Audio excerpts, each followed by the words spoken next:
Manhood, brought you in part by Reboot, Superfarm, and Solomon's Bespoke.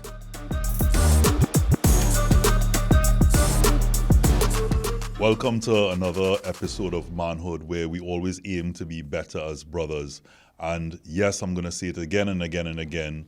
We are not speaking on behalf of all men, but we're speaking to all men and women and anyone that's willing to listen, because the message here on Manhood is always one of positivity, and we always aim to embrace anybody's viewpoint, but try to get you to maybe sway towards something a bit different and always in a positive light. So today is one that, we always try to be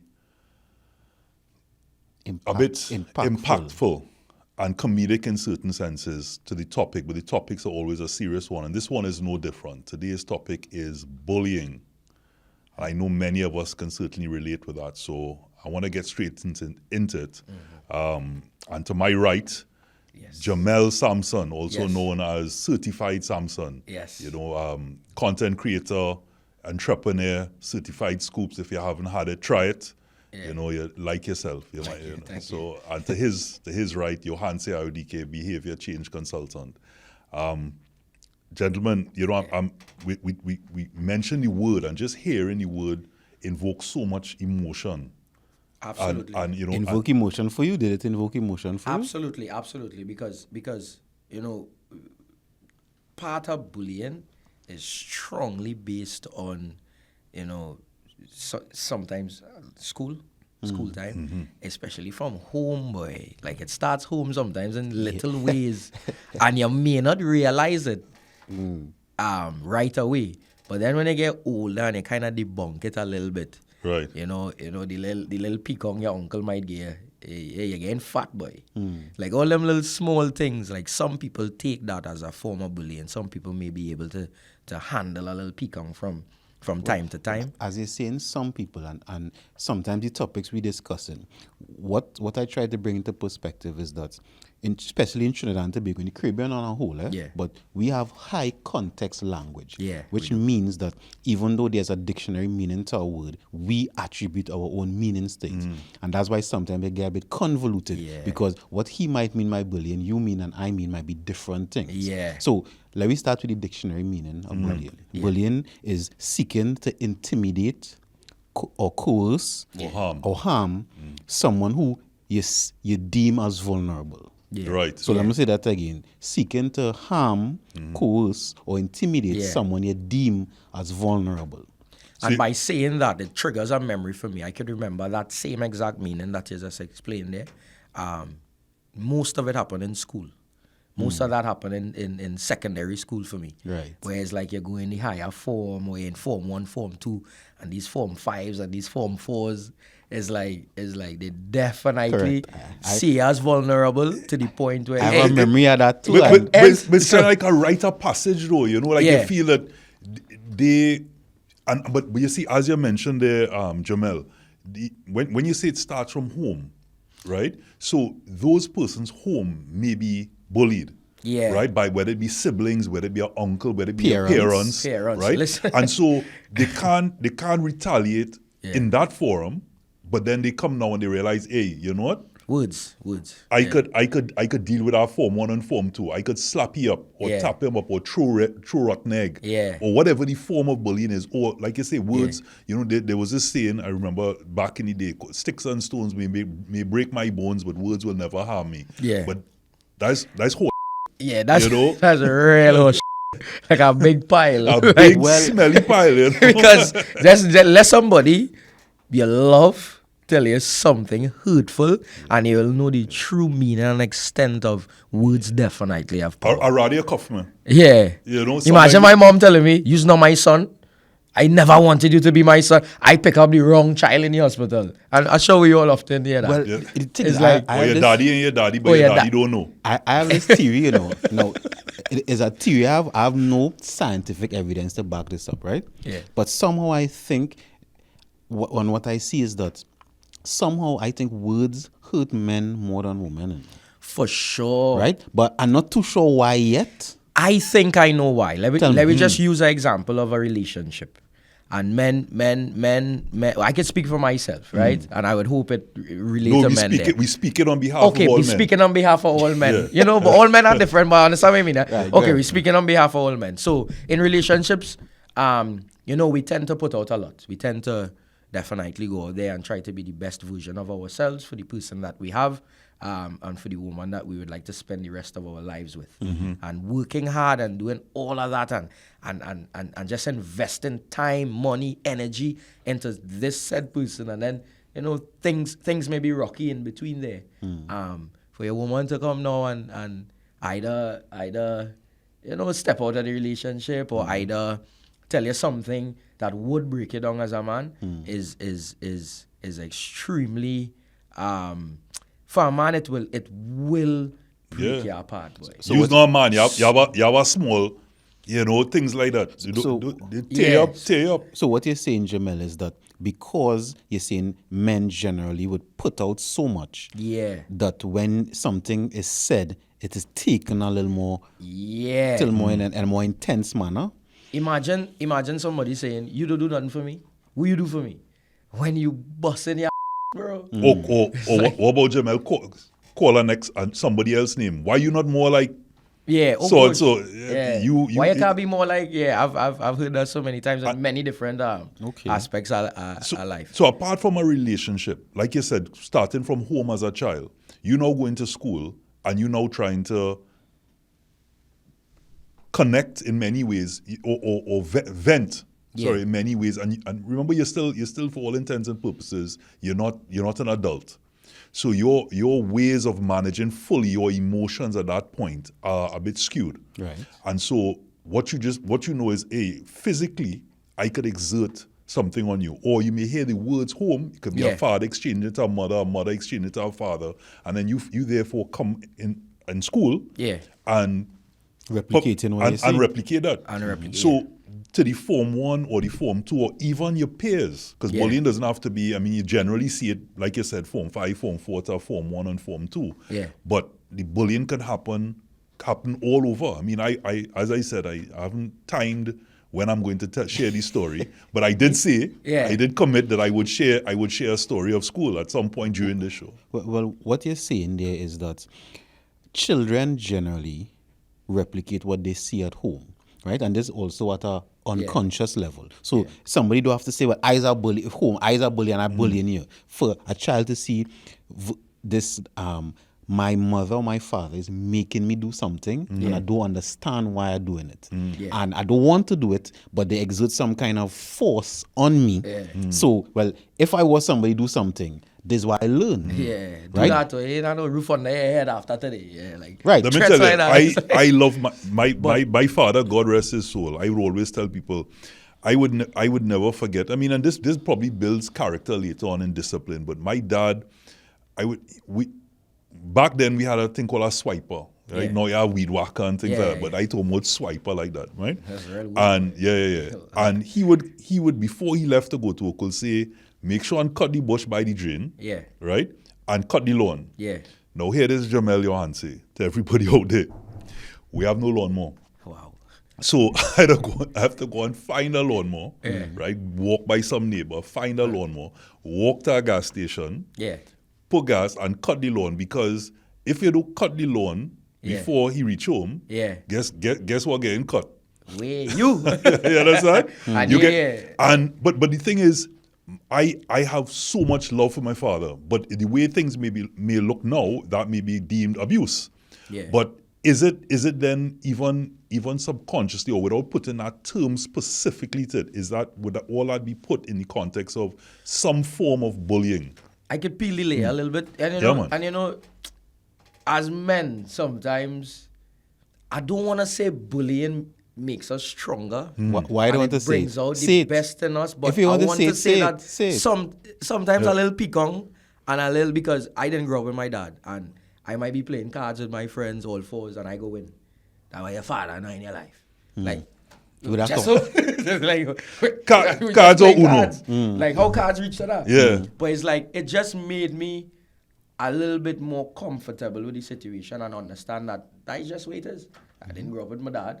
And I just getting more comfortable with the fact the word is Thick skin? Comfortable, yes, but resilient. Resilient is the correct That's the word. Exactly. And you see what you saying there, Robert, because yesterday a friend of mine sent me a video with a boy talking about his childhood, right? Yeah. And he was saying that his father was never really around. So even when something happened, his father was in live at home, but wasn't around, wasn't present a lot. So when something happened, he could explain to his mother because his mother knew him better, but his father didn't. And his father used to give him dread licks. And he say the worst memory he have is his father gave him licks all over his body and then throw pepper and salt on him.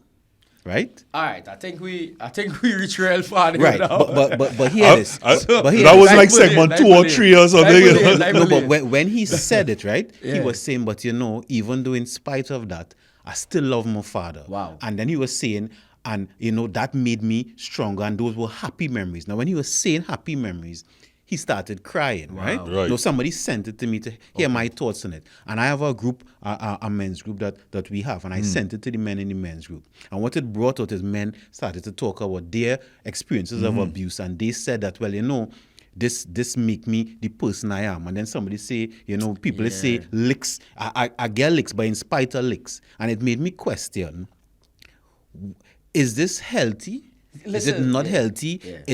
But Did that's it make but me that's more of a man? fellas. Yeah, That's because- abuse. I'm not talking about as I don't know if extreme that's of that. bullying, though. All of us went through, as Jamel was saying, some kind of quote. Not all of us. A lot of us went through some kind of quote unquote hardship, right? And abuse, whether we want to term it abuse, bullying, punishment, that is life, right?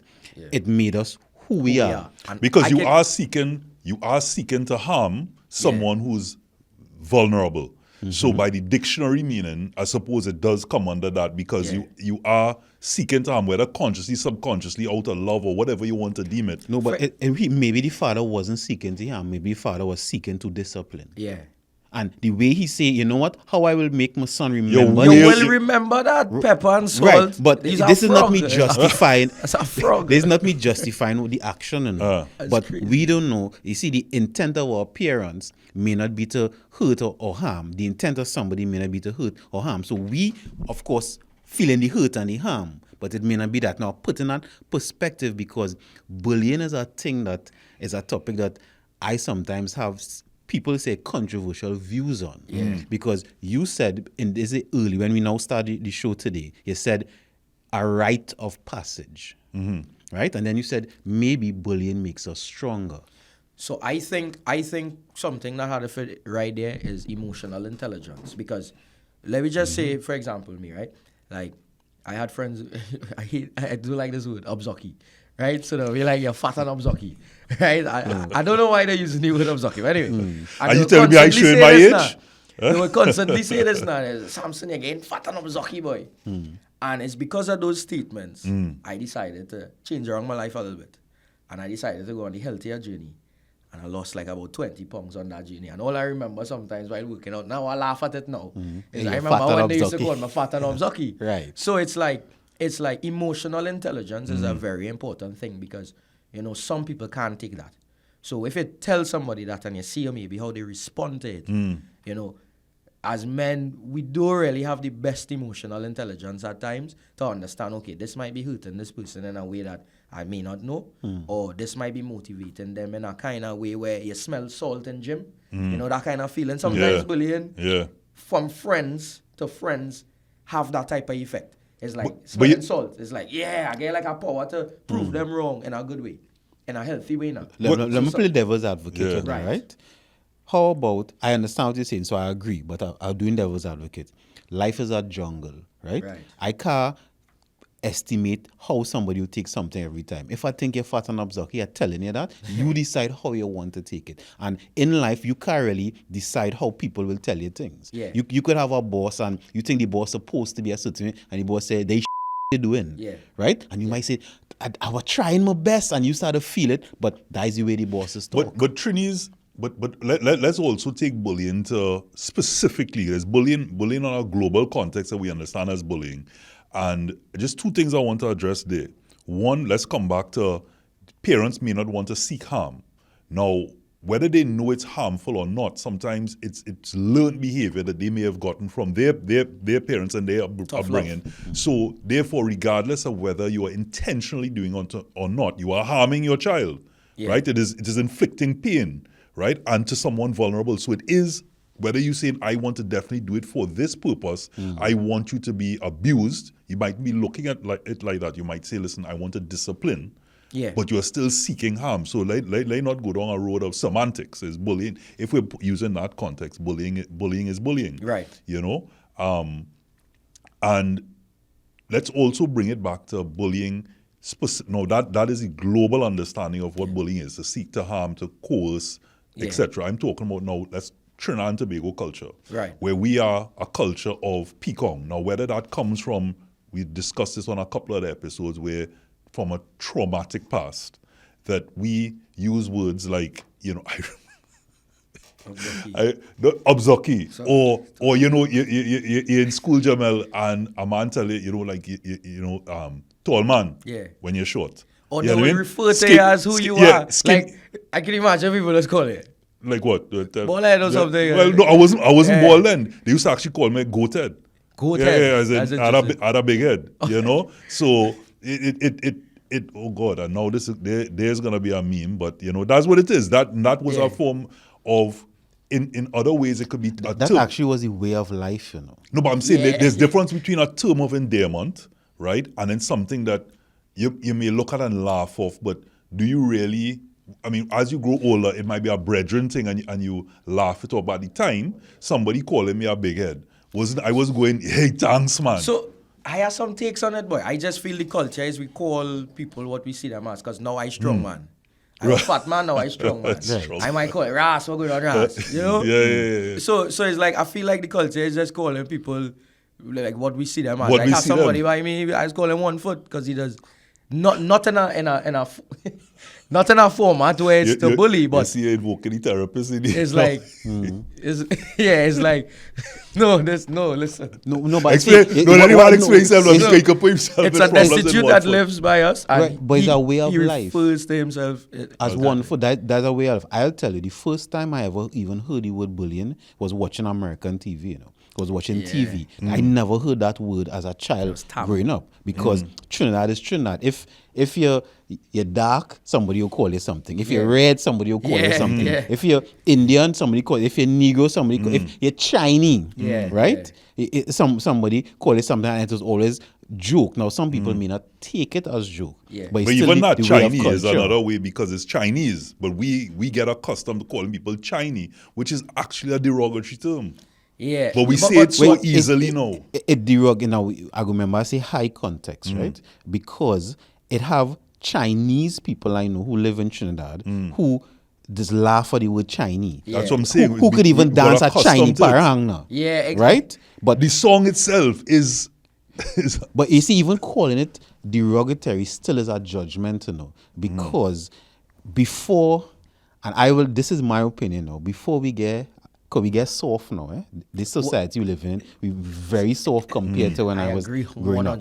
Before we get soft, things was the way of life. It was almost like, you hit me a pekong, I will come back with something. And here the comeback will do. The comeback is creativity. The comeback is critical thinking. The comeback is what builds resilience. Yeah, I've had so many skit ideas I couldn't do because of that. Because I was like, nah, this good and touch some people that kind of way. I'd be like, nah, I'm not gonna do this skit because we have a society that get a lot more soft. And in Trinidad, listen, men getting vexed off our words. That is something that I didn't grow up with. We're getting too touchy.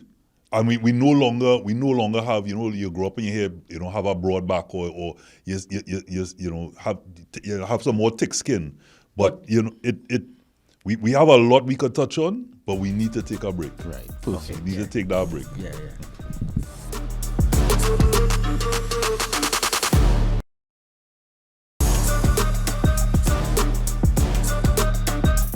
Welcome back to Manhood, as the gentleman to my left and right. We talking about bullying, and I have an experience to share with observation. Right. Going to school, I had a friend who,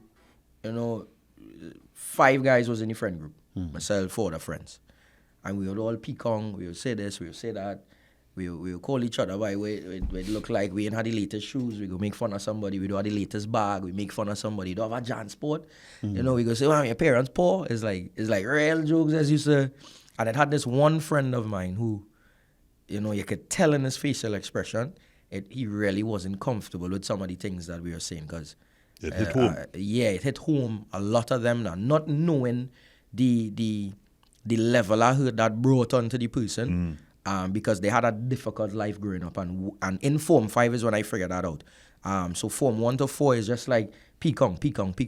And then Form 5, when CXC exam was coming up and he was just having a tough time and certain things he couldn't do. Some people was going lessons. He can't afford lessons. He gonna make joke where he not no current and thing and we thinking he joking. And it's serious thing. And when we come to find out, living in a board house with 1 parent, 5 children, and sometimes he does have to go and try to do a little work here and there. So when we say these things that have, I'm a pause reason saying it, that have emotion attached to it. So it's not like it's just an individual thing. For him, it was probably, hey, I have so much siblings. I have this 1 parent. We sometimes don't have electricity. Sometimes don't have no money to probably try to extend my education. And it's like, hey, and all these kind of things keeping you in that environment mentally. So it's only when you get older, you sort of understand sometimes emotional intelligence, and I keep going back to it because I had to understand that. I wasn't, and I would say it's still not perfect for me. I may not know when to hold back with something or when something hurting somebody in many different aspects of life. So it's always good to observe. Facial expressions is one of the ways to know if something is a little bit too edgy. And I love to interact with people, and eye contact is a very important thing because you're able to tell a lot with the eyes. If somebody hurting, if somebody joyful, if somebody jubilant, that's the same word. So for me, when that memory came back with the friend in school and knowing all we went through, it's like a lot of the things in the friend group that we said, which I'm not going to say here, a lot of the things that we said, it's almost like we take that back now. He's doing good now. I would say he's doing good now. So, you have been thinking about, you know, when you tell people, you know, you open, when you're so poor and you open your fridge, you see your backyard. Or you're so poor you can't afford to stay home. Wow. You know, or you open your pot and you see 2 cockroaches singing how many more must die. You know, and those things were real. Wait, I don't know, as a bachelor right now and living on my own. No, but that is, I experienced that. That is, listen, that is creativity and that is skill. But that's trainees. It's crazy work. That's the first time I hear that. Listen. That is hilarious to me. Jamel, you said something before about when I try to keep a straight face because it caused me some trauma that like thinking that No, but I love that you're laughing because this is our culture now. But this is also the world, you know. As I was saying, the world is a jungle. Anyway, Jamelia said, in your friend group, when you was talking to the guy, sometimes telling him it will keep him in the same space. That's what he said. Is that really true? Did it keep him in the same space? Yeah, talking about something that negatively impacts you every day. Because remember, you had to go home to that. So you don't want to come to school to hear about that still. It's almost school is your escape. It's like almost as going to work and coming home with your problems. Sometimes, you know, you have to be a little considerate with your partner or your family. And parents will do it. They'll go to work, have a day, bro, and come home and take that stress out on you. I agree with that. So, in your friend group, you should be aware, but that doesn't guarantee that because outside the friend group, the person can't estimate for how people will get on. 100%. So I'm just saying, be mindful. Yes, in your friend group, but be mindful. The world is just the world. But you know, I just said that again.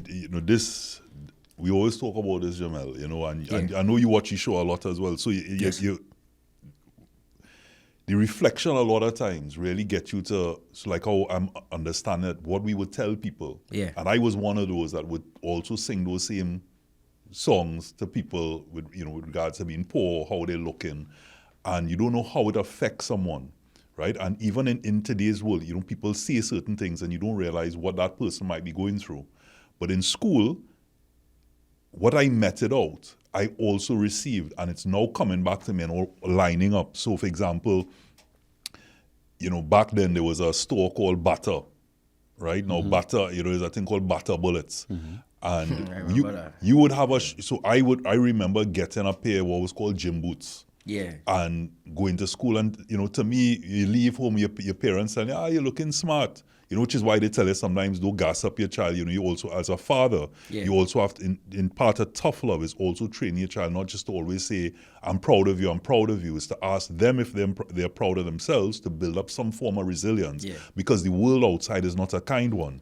And so when I went to school and I felt, hey, I have, boy, peacock down the road, boy. Like, boy, check, boy, with them go with them butter bullets. I remember. And they're your peers. Yeah. So you immediately feel crushed because you left home feeling a particular way. You go in school and you get crushed.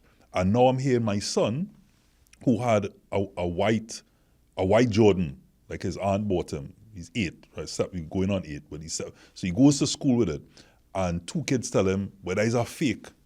And I saw it, and he's 7. Yeah. But it's not a fake, but because it's not the ones that they know, I could see the look on his face. He doesn't want to wear it again. I have a take on these things though, because it's like the world is a cruel world, right? So sometimes it prepares you for the world. Imagine being told not sometimes, nice all the time. Yeah. Imagine being told compliments all the time and perfection and nothing wrong and no former a little bit how to put it, a little disruption, difficulty. Imagine when you go out in that real world and you get a job or your boss tell you something you don't want to hear. Or somebody ran, you get somebody a bad drive. You wanna hear what words are power? Get somebody a bad drive. And it's like we all guilty of it. We all guilty. If you don't know and don't know how to understand that, this world is a cruel world, you're gonna be left behind, especially as a man. Listen, exactly the point. And here's what will happen: if you be told compliments all your life, and some people always rubbing your back, the first sign of difficulty, you'll say, "I want to kill myself." Yeah, boy. And why I reason that is because the suicide rate in Trinidad, talking about Trinidad and Tobago, rising.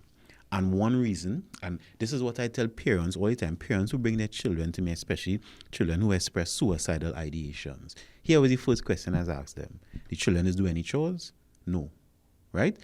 What responsibility the child have? Well, they maybe have to clean the room. I say, make them clean the room? No. Right? No difficulty. And the world now that we living in already prepares you for softness, because before I had to look in an encyclopedia to find something. So that is work. Now I could just do this. And one thing I'd like to add to that, people who disassociate themselves from being in a strong friend group or having friends and always alone in the room by themselves, on the phone, nobody, no human conversations.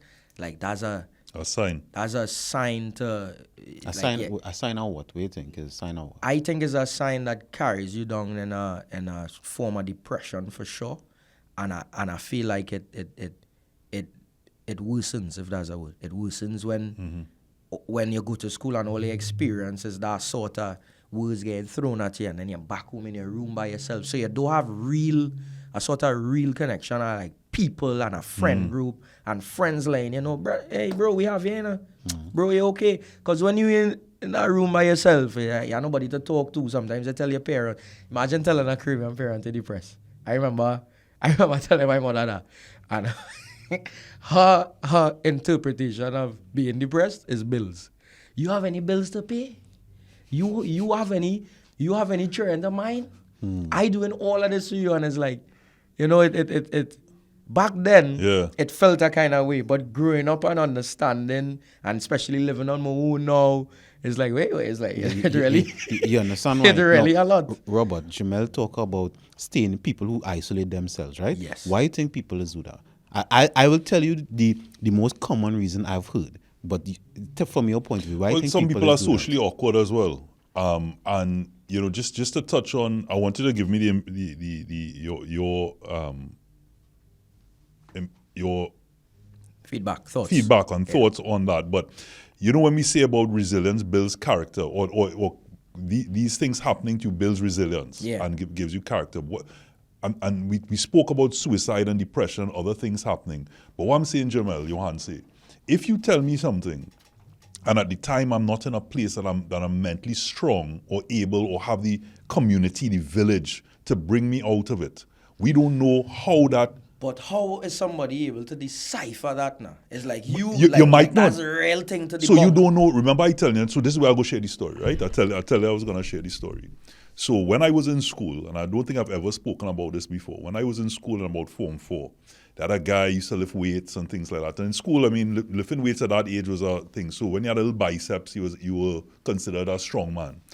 And I remember in a classroom, I told him something like, everybody was giving each other a peacock, and I probably told him, "Oh God, go sooner." And he came and he threw, like in a show to the boys are like laughing. He threw all the desks aside and put me in a corner and give me some proper cuff all in my head, right?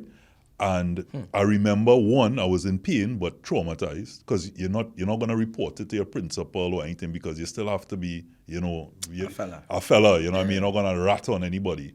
And I took it. And the irony is that even though I don't believe it affected me throughout my life, I went into kickboxing and all these other things after. But when I see when I see him now, I'm bigger than him.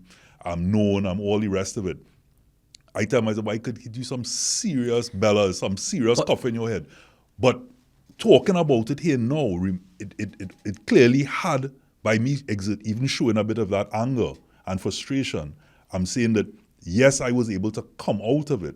But what about somebody who could have become now leading to that depression, isolation, that reclusive type behavior that could have started off from a moment like that?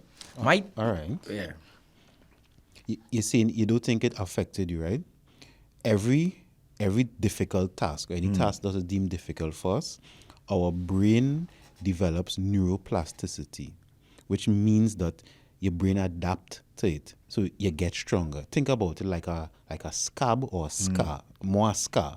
We get scar tissue because your skin now become tougher, so it wouldn't get cut again. When you experience something difficult, right, your brain, your body gets stronger, so that means you can deal with difficulty, not just difficulty of the cough, but difficulty in general.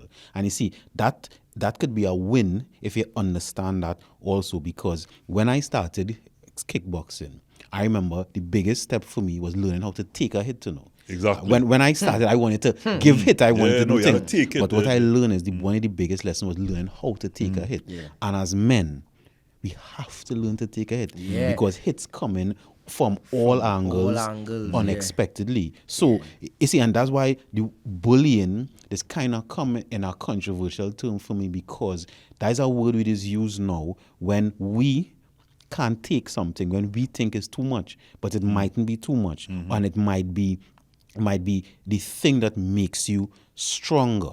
Yeah. For example, I could remember watching a stand-up show, and the person was, I think it was Ricky Gervais or something, I believe, and I was telling people in the crowd things, right? Yeah. And then he went specifically to somebody, and it's only like when he was at that person, they were laughing all the time, and everybody else getting it. But as soon as it reached them, it's like the perspective just changed. Yeah. So now it's like, I'm being attacked, and they don't like him again. They're not a fan anymore. But listening to your story with, the person and fight your coffee or whatever, is like, again, to me, things are all about perspective. Not saying what he did was right, but you went into kickboxing. Yeah. And it also teaches you as a man, you have to be prepared, because sometimes life's just so unexpected. Again. But so just say somebody, man up. Just don't do that. Just say somebody come at you, later on in life, and you can't defend yourself. Yeah. It's like, what's gonna happen? Exactly. And so, that's, to me, that's the preparation. We talk about, like you say, men first, right? That's the preparation men need, because in my experience with bullying, what bullying taught me, and people trying to bully me, critical thinking skills and all. I'll give an example. When I entered secondary school in Form 1, right? And I went to prestige school, right? I remember Form 5 was taxing people. And I remember first avoiding any eye contact, nothing, because I don't want to get taxed. But then I was in, well, if I say it, people are going to know what school. But anyway, I was in the pavilion watching men sweat, right? And I remember he come up to me after get taxed. But I know I couldn't fight him, Yeah. Right? And he wasn't with a squad, but I know he have a group of men. And I now come in school. Me not no squad yet. Me not no group yet. So I know I was going to get like, so you know what I do? I vomit on him. I put my hand and just vomit on him. Now, all they laughing. So what I was expecting that. Right. Oh. And I still get a lash, I still get a lash. But he didn't get the money, right? He thought I was crazy. He was a llama or alpaca or something. but hear more. That's hilarious. But I better than getting taxed on it. Right? I don't know. We ready for a break yet? It's a real good stand-up joke, bro. Like, I swear to you. But here we're coming from. You have to learn. Where you coming from? No, you don't know where to come from with that. You vomit on somebody. Man. Yeah, where coming from? Yeah. No. Because we know where it came from. Yeah, your stomach. Hear this. That's crazy work. We're not editing that. Hear the intellectual side of it now, right? Hear the intellectual side of it is that in any situation, you have to learn how to come out of it. You have to learn not to be the victim. Okay. And what it is that everybody now want the world to change for them instead of trying to trying to be resilient. I can't help it. And I think we should be going no, not yet, because it's just like just to think I've never seen somebody ready for 50 cups or running away. For me, here, wait for me. The build up, the seriousness in the story, and then I vomit on them. Right. The delivery. The delivery was great, but I understand what he means. Not the vomit part, but I understand what he means. To each their own. But before we go to the break, I just want to clarify that something you realize, and through the show, Jamel, we always, when you realize you've said something or done something that can be misleading or wrong, and it's a learning moment. So in the same way I vented just now to say I want to slap him up. Yeah. I realized that part of that, I've met him a couple of times, or even with people, I'm not that person. Right? Unless you put me into a particular situation of survival, that's not who I am. Yeah. And to say slap him up, I realized in a room, the testosterone of being in front of men and talking, it felt like I had to say, but at a BT boy. Yeah. You understand? But it also shows something to me a little bit deeper, because that happened so long ago, and it still hold on to it. So it was like an important factor in your life. And even that, some men don't know how to let go of traumas, let go of things that already happened. And also embarrassment. Also embarrassment. Not only the trauma, but the embarrassment in front of, as you said, squad. When you there now, how do you, unless you turn around at that point or later on and tackle that situation in front of your peers, you're not leaving yourself up for peacock at any point. Anytime you looking to say anything at that point, your partner will say, oh, but why you didn't tell it to so and so? No, for or when sure, you get cuff up in your head. You are a gimmick. One of the best routes to letting go is becoming stronger, right? Because you see, now that you are a capable fighter, right? For you to even think now, hey, I want to hit him sucker, mean that you grew and you became stronger. Well, the discipline, as you know, in kickboxing is actually want to take lash, but knowing that you don't go after fights. You know, have the discipline to say, hey, step back. Let me step back and step away. That's one of the most important things in any sort of combat sport that you're doing is they teach you knowing when to engage, or if you should even engage in the first place. Walking away from a situation is... But you had the strength, and that's the point, that's the resilience. So when people talk about the get licks and the live, right? Whether we be questioning whether licks right or wrong, the point is they went through a hardship and they become strong. And going with the neuroplasticity in your brain, when you do difficult tasks, the actual connection between the neurons becomes stronger, right? And then the more you do the task, it becomes stronger, but also now it becomes routine, and then that becomes easy. Yeah. And then you could do something else. But I just try to debunk it a little bit, especially because it's a very serious topic for people who go down that road of depression and reach the stage where they contemplate if to take their lives or not. It's like a lot of the situation come from, where the parents used to tell them, I'm talking holistically, where the friends used to tell them, And they're just isolating themselves for so long. And it's like, how to figure out removing that sort of mindset from someone and getting them out of that level of depression that they're experiencing and feeling is because I've seen a lot of people. I have a solution for you that worked 99% of the times, but I'll tell you that when we come back from the break. Yes.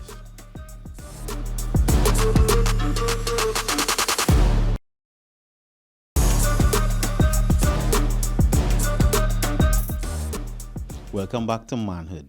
We're discussing bullying. And Jamel, before we went to the break, you spoke about depression. And I have some solutions that has worked for me and also worked for clients I've worked with, I would say 99% of the times, is competence, right, builds confidence.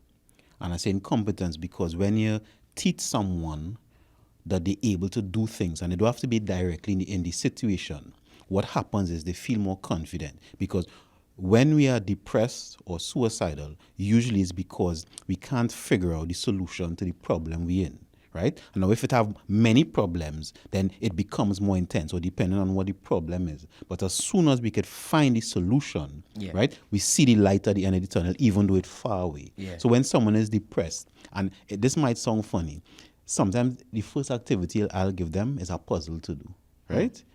And in the puzzle, wait now, I could do this. And then you'll give them confidence to do something else. What and something else. the puzzle, boy? It also distracts your brain in a real positive way now, because now you're trying to figure out this puzzle instead of thinking about the problems you're facing. That's such a smart way to... But what about if you can't figure out the problem? You could tell yourself, boy, you see, I know nothing good enough. The main design like that. The main thing for a puzzle for me is to start it now. Right. So like even if you start a puzzle and you're not even able to finish it, the beauty in that is like you got somewhere. Correct. And that's what I say too, because it has some people who don't complete it, but I still commend them for not giving up. Yeah. Right? So if you understand what I'm saying, competency in a whole. So the more we put ourselves in difficult situations or embrace difficult situations we may not have perceived that would come, that it helps us, it gives us growth, you know. Yeah. So again, we could classify things, whether it is abuse, whether it is bullying, etc. So I'm not negating that at all. But if we could look at it as what will kill me, make me stronger. Also, I firmly believe life have balance now. So the same way we could tell our brethren about a bullet in our transport, and you can compliment your brethren too, but it's so taboo for men to compliment. As soon as I walk in, I was like, I like that suit, bro. Right. And, I told you I like your shirt. It's not hard now. It's like it's real easy to just give a compliment. Correct. In a masculine way now. So I feel like the balance is what we need. No, I just say balance there, Jamel. Yeah. You remember your story I was sharing with you, right? Yeah. With me talking with Marshall. You know, he talking about balance. He said, okay, I wouldn't do the voice, right? Yeah. But where he said, you know, you have a mother and a father. Yeah. So in you there's balance. Yeah. So every time you're saying it now, you're thinking about that. I actually have a character called Zion, boy. It's just a free-spirited character that understands life does happen. So you have a kind of perspective where it's just like life is life. And anything you throw at him, you hit you the opposite way. So certain words he uses as well. So things like what he called fighting words. So you can say like appreciate, because it's a hate in it. He say appreciate love. We had to spread that type of love now. And he often uses words like frequency and positivity and something like, you know, I never passed school and a school passed me. Like things like that. Is like he just so free-spirited in the sense he accepts life. He accepts when something goes bad. If you can't fix the situation, you don't dwell on it. You just move on in life. And that character was created for balance mentally for people. Often people see the characters and think, I'm just doing a character. Every single character I have have a meaning behind it. And it's there to teach a lesson. For example, for me, it might even teach me my own lesson.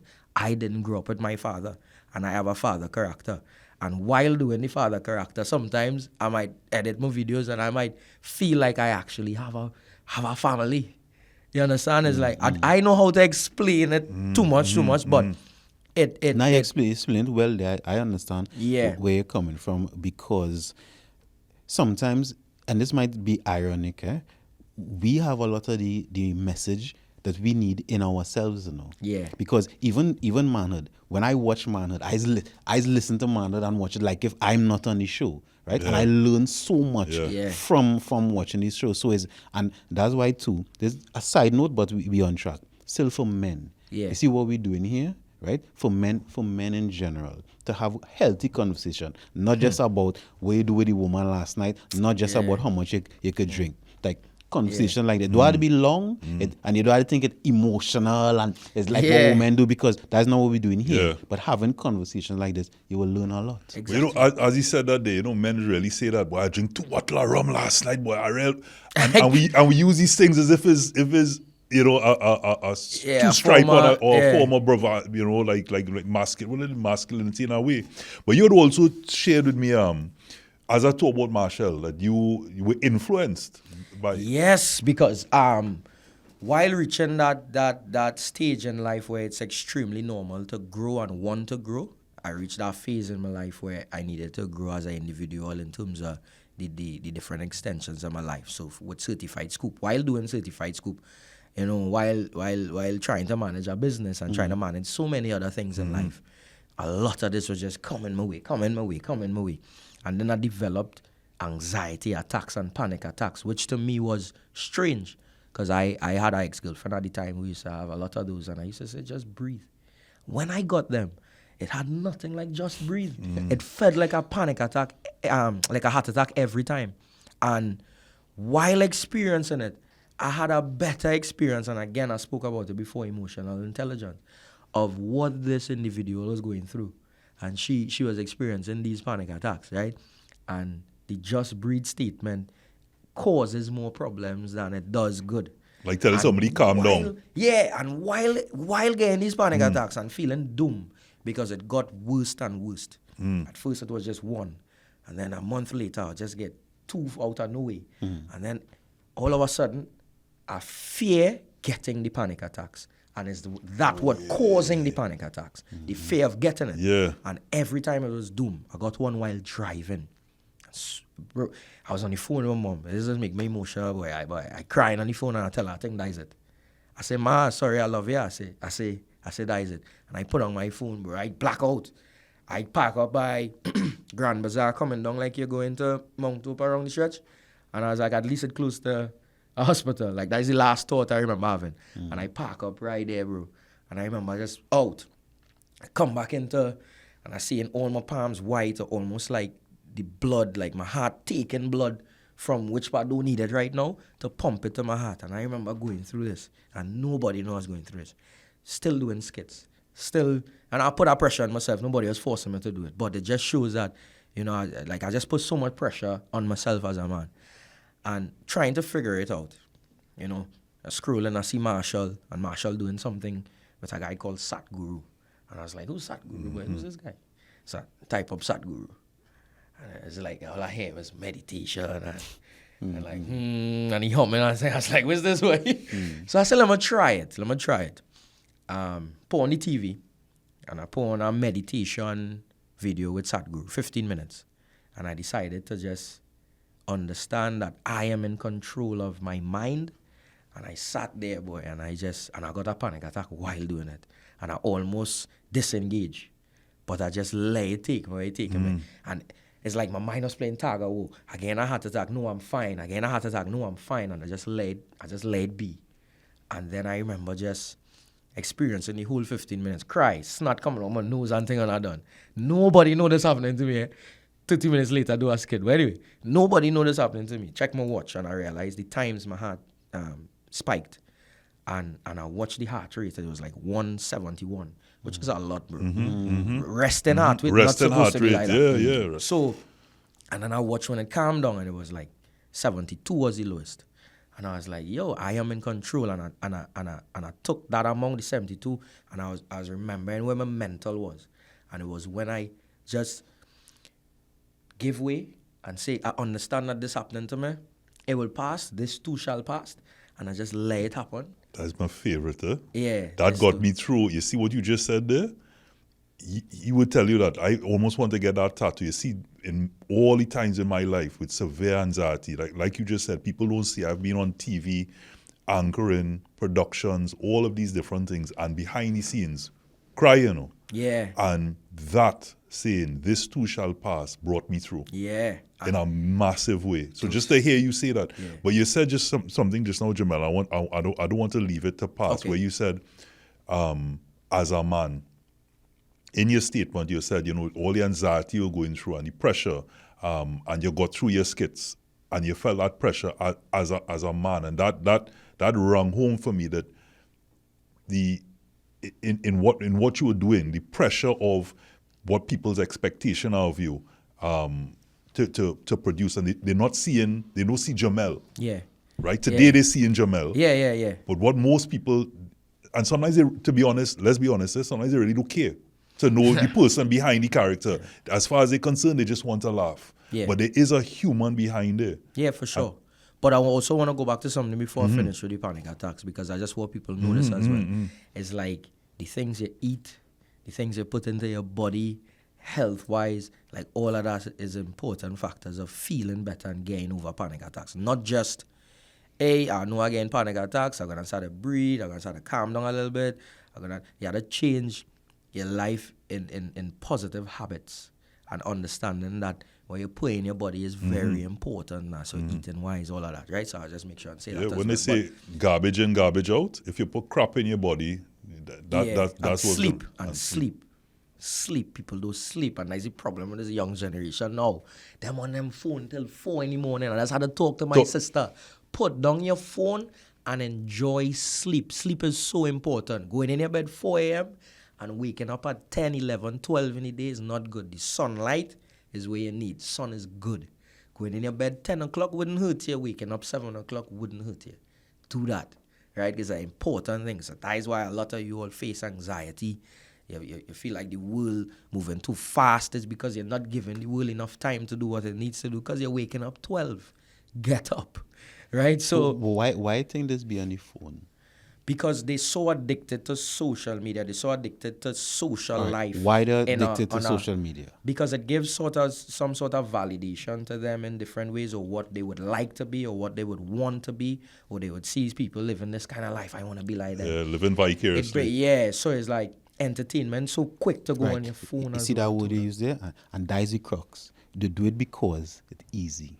Yeah. Right? Yeah. Everything easy. Yeah. And when you look to lead an easy life, that's when it becomes soft. Yeah. That's where every little thing that happens, you feel that somebody bullying you. Right? And those are fighting words for men, soft and weak. Yeah, tell a man he's soft and he's weak. That good. Like, That good, because you're not supposed to be soft and weak. Yeah. Because if the world is a jungle, and we have said that before, then you're choosing to be a rabbit, you're choosing to be a deer, you're choosing to be a lion, you're choosing to be an elephant. The softer you are, and the easier, because this life compared, and I sound like a real old man now, compared to when I was growing up. Yeah. You rather sound like one. Yeah, right? You know. Right? Is that things easier, things much easier. Way And easier. compared, when I was a child, my parents used to tell me that, and I understand it too, because if they had to walk everywhere instead of, it had less cars. Things were harder, but harder also breeds strength. And I want to go back to what he said with chores, boy. You're underestimated, you know. Because I remember raking up the yard, and I taken 2 hours to do that, hour and a half. But 2 hours, hour and a half of my time allocated to something other than my phone. You understand? So it's like chores, cleaning the face basin, toilet, bathroom. I remember I used to dread. It's be like every Saturday I had to do this, and when Friday come, I had to wake up 8 in the morning. Why it had to be a Saturday morning, you know? Why it had to be a Saturday morning? Why can't I do it next week? But it taught you a level of organization as well too, but also the detach from other things. Because I remember I want to sit down and watch Yu-Gi-Oh! and whatever cartoon showing on TV. But also contribution. There's a sense of contribution after, like, you know what, I help mommy and daddy. Because even though you want to play, there's a sense after that sometimes you really don't know how to be part of this thing, because you see you're a sponge, so you're seeing what your parents are doing. And, you know, I see it even with my son wanting to pick up, like, help his mom chop, whether it be chop onions, or if he see me outside in the yard, he want to come and pick up a shovel too. And as you get older, maybe if you don't encourage them from a young age. That's the thing there, boy, because parenting, parents had to buck up a little bit, boy, and some of them do like to. No, not a little bit. A lot. Plenty, and I would say parents of, the parents especially who was born in the 1980s, right? Because those parents say, I want to give my child everything I didn't have, but you're not giving them the hard work. Correct. So you just give children all these things that they didn't work for, and just bringing home grades is not enough. It's not enough, you know. Yeah. And what parents also do is they give the children the salary before they work. So they say, well, I've given him these things so to encourage him to study, but then he don't study because again it from before. And what that does, it builds an entire generation of soft children. And nobody know the value of something that they don't get themselves. I noticed that. Agreed. Like, I go get something for my sister. I get, what event I went? CIC. I say, you know how much for a ticket to go there? We outside. I was like, it's like, you know how much for a CIC ticket? Are you crazy? Will you buy one of that for yourself? And she was like, no. And then she asked me, where we going this weekend? QRC is this? I was like, are you purchasing that ticket? And she doesn't know the value of things. So you sound like your parents now? Yeah. Yeah, boy. Correct. And you know the value. And you see the intensity in your face, like, what is wrong with you? That have value, you know. Yeah. And I say not for the parents. If you want to reduce depression, actually almost any mental illness, make your children competent. Give them things to do. Put them under some sort of difficulty. I ain't say abuse them. No. I ain't say deprive them, but give them difficulty. I used to sometimes get annoyed at my mom, right? I know she have money, but she tell me, nah, you have to work for this. But I said, no, I know you could buy it. But she said, no, you have to work for this. This is I just say, sweeping is $1. This is this is that. And I say, but why? I know I could just get it. And the T-Fed was, after I do all these things and earn the money, you know, I say, no, me don't want to spend my hard-earned money on no Nintendo and thing, you know. No, that right? If you understand what I say. For me, right? Like, I remember some Saturdays I go miss and Sunday lunch, nice. Macaroni pie, red bean, kalaloo, like nice. You don't do them thing, you ain't eating. No food, it have bread, you go eat bread. And I remember like weighing the options of not doing these chores and eating bread, doing these chores and eating a nice Sunday lunch with a cold cup of grapefruit juice. And I always chose doing I'm putting a cold cup of grapefruit juice. I always chose doing the Jamel, chores. I'm real glad you say that, because sometimes when I tell parents, get them cricks instead, right? They find I harsh, right? Yeah. Right? Especially the mothers, right? Yeah. But you see what you're saying there? That's real important, because you ain't earn it. Eat Exactly. cricks, eat Yeah, bread but while I know- everybody I- eating the macaroni pie. I hear all there, but I am probably one of those. My parents. He's soft. The bad mind in me. Oh, it could be. So I just tell. I used to swipe and thing when I was, you know. When I say the I bad don't- mind in here, you the have to ba- get context. And So when I say the bad mind, you say, you say, if I didn't want to do those chores, yeah. and you tell me that Sunday lunch could be there, I eat any bread. Like, see how long you can do it? Well, I mean, yeah, I mean, it That's just depends. the other question. It's just How see how long you can do long it. I could go with it, because then they could be bad man and say, okay, well, we could play this game. I could wait you out. You But our remember parents- growing up as a young man and not eating because you're sad and your parents know that, hey, Yeah. I sad. You're hungry? No, but you're hungry. And you're in your room and it's like, oh gosh, it's like, come on, beg man, like do something. You listen, And my mother, you listen for footsteps. yeah, and my mother, she don't care. It's like, oh, okay, if I don't eat, so that you? And it's like we'll put ourselves through so much stress But as all of that is strength, you know. Yeah. You feel a Fast, like child of fasting. this generation could say, me eating nothing.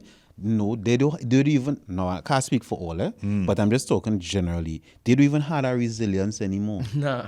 Right? Was the guy named who had gone the fast? I can't remember his name. Kublai Singh. Right. It had no.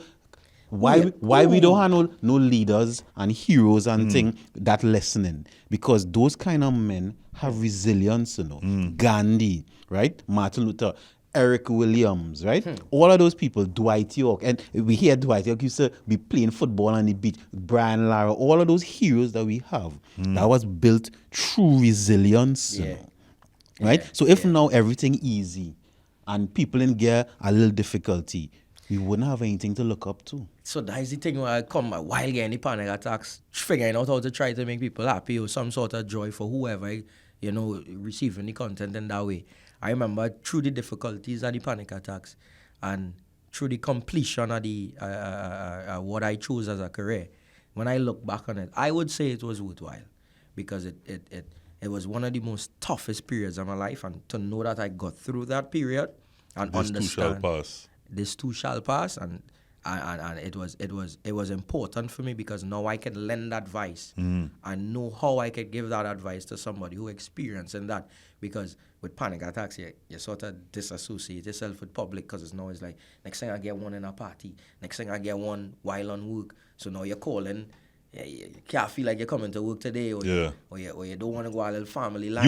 You getting anxiety about the possibility of anxiety. Right. So that's why it's good to take control and never ever let it take control of you. It's not an easy thing to and do. not just breathe. And not just breathe. Yeah. But let me ask you something, Jamel.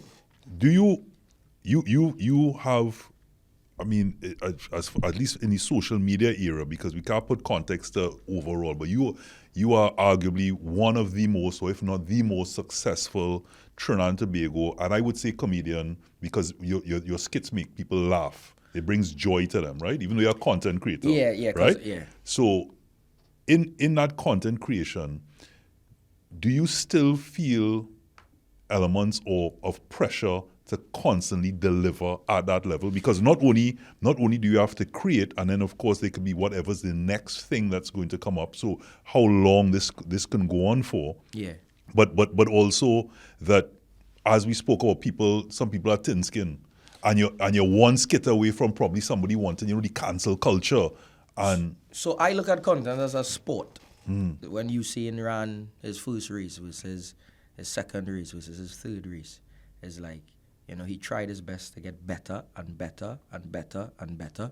So for me, in any form of the content creation that I'm doing, I'm always trying and figure out how to get better.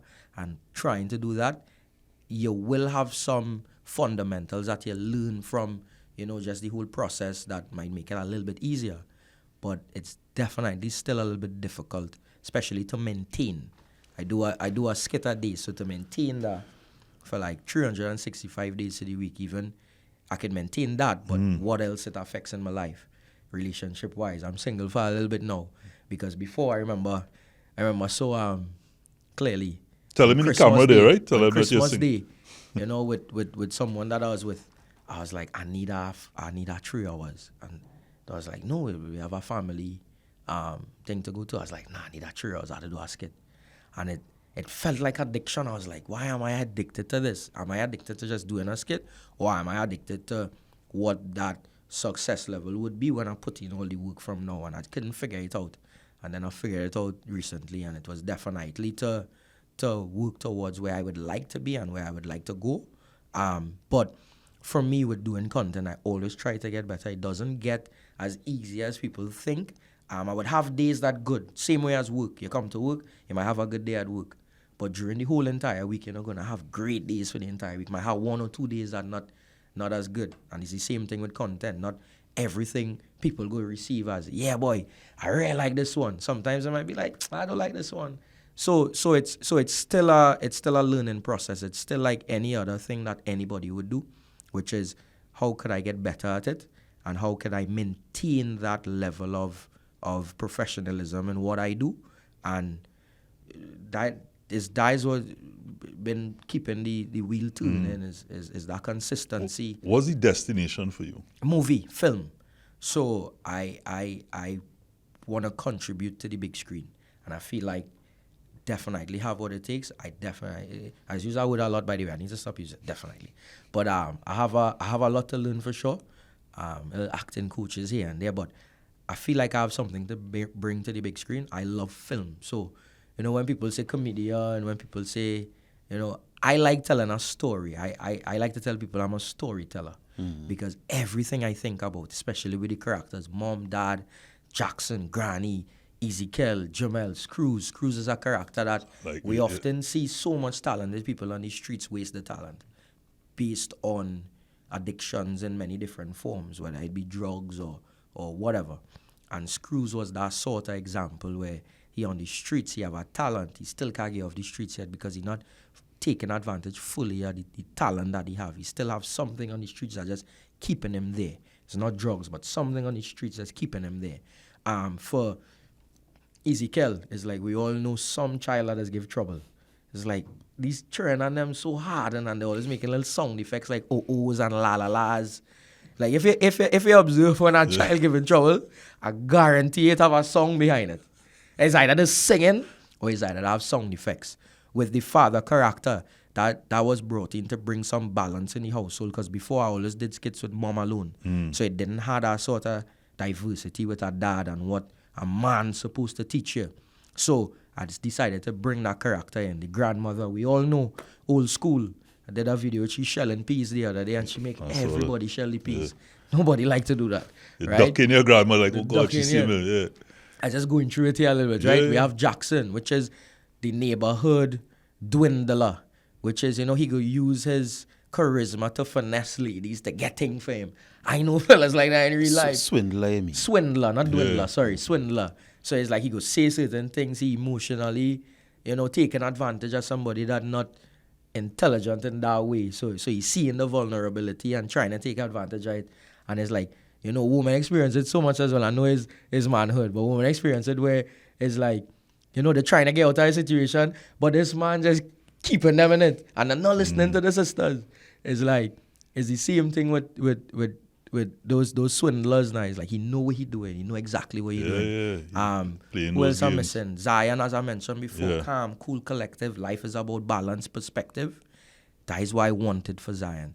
And people often ask, why is that Rasta? Because to me, Rasta that give you that kind of level-headedness in life, boys. Like I've spoken to a lot of Rastafarians, and it's like they just understand life. Overstand. Why I make that mistake? So they overstand like life just happens now, and to dwell on something that has already happened, and you can't fix it, you're just wasting your time and you're wasting your energy.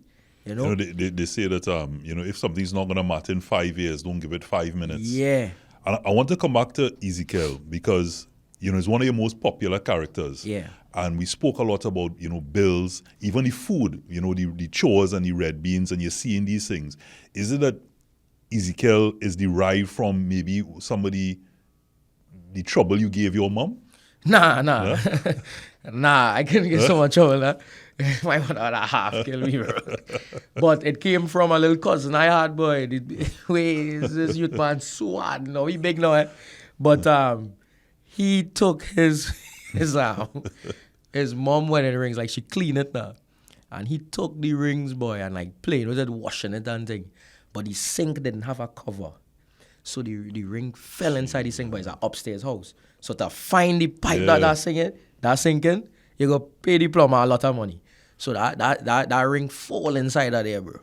And she spent about a week with the plumber trying to find back that ring. And it's like, I remember she talking about the frustration about Dana. This so blasted boy. Yeah, boy. But I remember she was saying like he was singing. I forgot wherever he was in, but he was singing, he was making a sound effect. So Ezekiel came about from that little hardened cousin. And at the time when I had it, it was like 5-6 years ago. I didn't have because the character have a little filter to make him look a little younger. So at the time, it was difficult to portray the character in the best way. So I did it for only like 3-4 videos and I left it. Because it was almost like a big man trying to play a little child. It was visually, it was not looking believable. Believable, that's the word. So then when, I get this little filter that can make me look like a little child, I change the game. Yeah. Change the game. If that filter go on, Ezekiel go on. Honestly. So like you said, people know you now, Jamel. Yeah. But you've been doing this for a while. Yeah. Right? Yeah. And now that you're popping, is that the young? Is that the young too? Or no, nah, you're trending? I wouldn't use that tone. All right. No, trending? You're sure age there? Yeah. Trending? Come on, fellas. No. So the in thing, whatever. Yeah, the in thing. But we don't really look at it like that. It's just like, I can speak for me. Right. I just do my skits, bro. Right. I don't look at it like, I the best one. Or, right. I just have a focus. Obviously, you will know what are wrong, yeah. But I love to celebrate, boy, because somebody was asking me this question. Because junior leaders do videos, Kylas do videos. Are you intimidated that they're doing videos? It's like, why? It brings more community to the craft. It brings more to the. If Usain didn't have 7 or 8 other people to run with him, it might not have a 100 meter and even push it to a level. You see that mindset you have? That could only come from resilience, eh? Yeah. Right? Because if you're weak, you would think it. Why somebody else doing what I doing? Yeah. Why had this person versus somebody else doing it? And I say that because we ask the question when we're talking about bullying, and I saying bullying now because sometimes people call difficulty bullying, right? Yeah. Somebody could construe, well, if them making other videos too, them trying to bully me to stop. Yeah. Right? But all of that is still in your mind. And I think that is born from weakness. Yeah. But when you really look at any difficulty, because everybody go through difficulty in life, if you're able to look at those difficulties as forging you, your rite of passage as a huge forging you to become a better version of yourself. Brings out the best in you, not gonna lie. It brings out the best because, again, I keep using Usain as an example. Like you say you run 9.8 and somebody come and they run 9.81. 9.8 is 880 is not good enough. I need to do 9.69. Yeah. So it pushes you. It's like, to me, it's a natural form to want to do better, not because you want to, like beat them in a way that I had to be the best. Nah, it's like a self thing. At least for me, it's a self thing where I am going to try to be as best as I can be at my craft, but I just focus on myself and my craft, because when your mind go all over, you could only be you. Exactly. You can't be nobody else, no matter how you try. Then you're living as an imposter or an alter ego. Yeah. All you could do is be you. So when somebody, some people say, oh God, be yourself now. I like, well, any form I take is only me I could be. Yeah. But you again, this is another real powerful conversation. And I know we said we're gonna have you back, many a time, because we have so many other things to talk about. But we really need to get to what we've taken from this conversation. I had a cathartic moment, in realizing that did affect me from then, and I wouldn't slap him up. Yeah. It is a bravado, but I realized that it's something that may have had an effect, and through doing other things, it made me stronger. Thesaurus or something. What's that C word you call Cathartic. What's that word? Cathartic. Cathartic meaning is a moment of emotional release when you realize, wait, no, this thing really impact me. You're able to release. Okay, I like that word. I could hit you another one to be pellucidly clear. Pellucidly. Like be very, very clear with something. Pellucidly clear. I'm going to how create a character and use words like that. So, you get my idea. I'm going to start to do that. Give me credit, right? I will. I won't even robot. Hey, boy. So if you I want would say why taken from today, one is the value of manhood in general, right?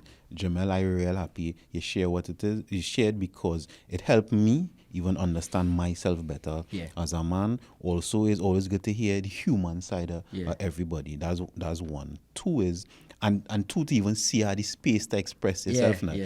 For men, I think that's a valuable thing. Yeah. And then also, I've questioned bullying, the concept of bullying before, but I even question it more now because I understand the value of going through difficulty so you could become stronger. Yeah. And I would reiterate that competency breeds confidence, and the more confidence you have, the better you could solve the problems in life. Yeah. So, like I said, with the funny part, vomit on somebody if they ask you for money. Anyway, all seriousness. I learn a lot more about emotional intelligence and a lot more about you had to prepare for this world. Like, this world is not it's a cruel world that we live in. And life is about perspective, in my opinion, right? So, all those people who say they get bullied and, people say things about them, yes, I understand is a very touchy topic and is a very serious thing and is a very hurtful thing to experience. But sometimes we need to put ourselves in a space where we could grow mentally stronger. I know it's easier said than done, for sure, but working on something is better than not working on something. So another thing I learned here today as well too is like being okay to share your experiences as a man, as we often keep it inside and are ashamed to talk about it. A lot of men, experience things, whether it be relationships, job, world, growing up with a family, they don't speak about it. The panic attack things for me, I didn't want to talk about it because I used to feel like if people go want to pray on that side, I mean, give my energy, like I hope he get more panic attacks. Like I used to believe in energies because there are people there, jealousy is a strong thing. So it's like the problems I face, they would try to put our energy out there. But I'm a strong believer in God, of course, and it's like, what okay, go make it stronger, as they say, right? But I learned a lot, boy. I could keep going on and on and on and on, but I really love this. I really love this show. I really love this platform because it brings men closer to men a lot closer to healthy conversations. And how much gal I with, how much I drink in the bar. I can drink more rum than you. I don't want to hear that.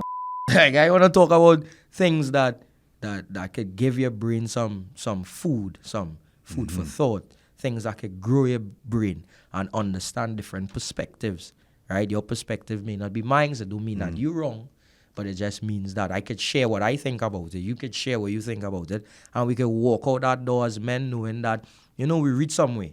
We understand your point, you understand my point, and we out rather than, just filling your brain with a bunch of things that are not important. And one more thing, sorry, kids, sleep, please, sleep. A lot of things that are happening in your life right now, especially in exams and a lot of these things, is because you're not getting enough sleep. Give yourself the time and the rest that you need. Your body performs better and it performs at its best when you give yourself that level of rest, right? Sleep for 8 hours, 10 to 7, 10 to 6, 9 to 5, something, right? Sleep. So a couple things you said there, so just to touch on it, this again was a very powerful conversation and one that has me very pensive. And I'm glad it was a cathartic experience for all of us, and, but they also say, fellas, that if two persons always agree, then one is irrelevant. Yeah, let us sink in. If you always agree, then one of you becomes irrelevant. Okay. And I love the fact that you said you're God-fearing because God is the boss and everybody else is just pretending. And so, in this, let me be pellucidly clear. Words have power. Choose your words carefully. And wrong is wrong, even if everyone else is doing it. So, Jamel, Johanse, This was another one. Bullying. Correct. Manhood.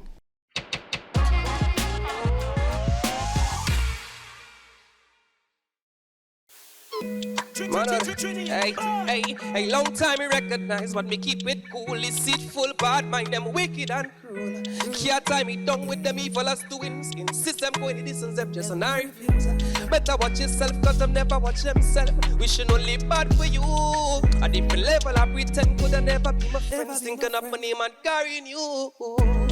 Fake smile on the average face.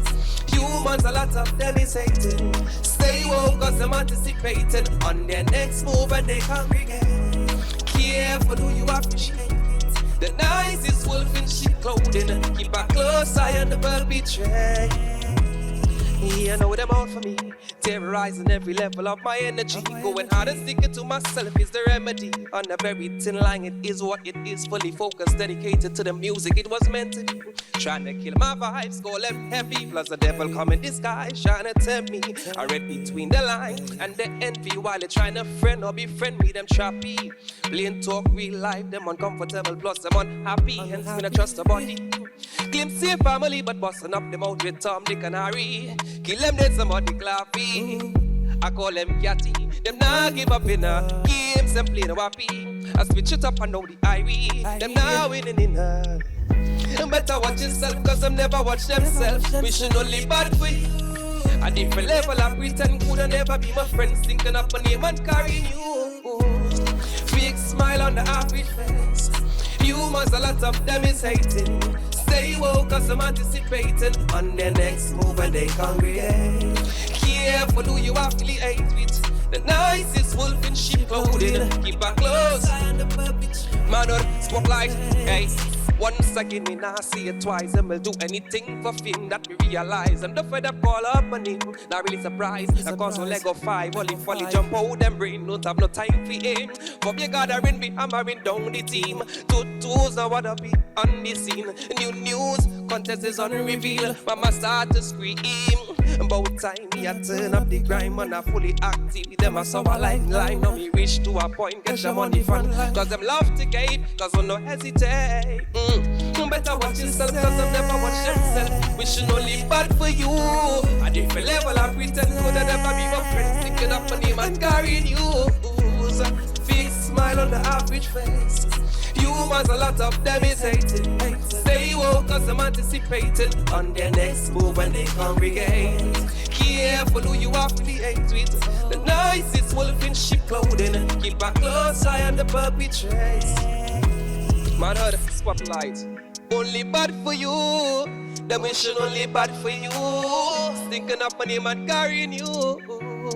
Fake smile on the average face. Humans, a lot of them is hating. Stay woke cause I'm anticipating on their next move and they congregate. Careful who you affiliate with. The nicest. Manhood, brought you in part by Reboot, Super Farm and Solomon's Bespoke.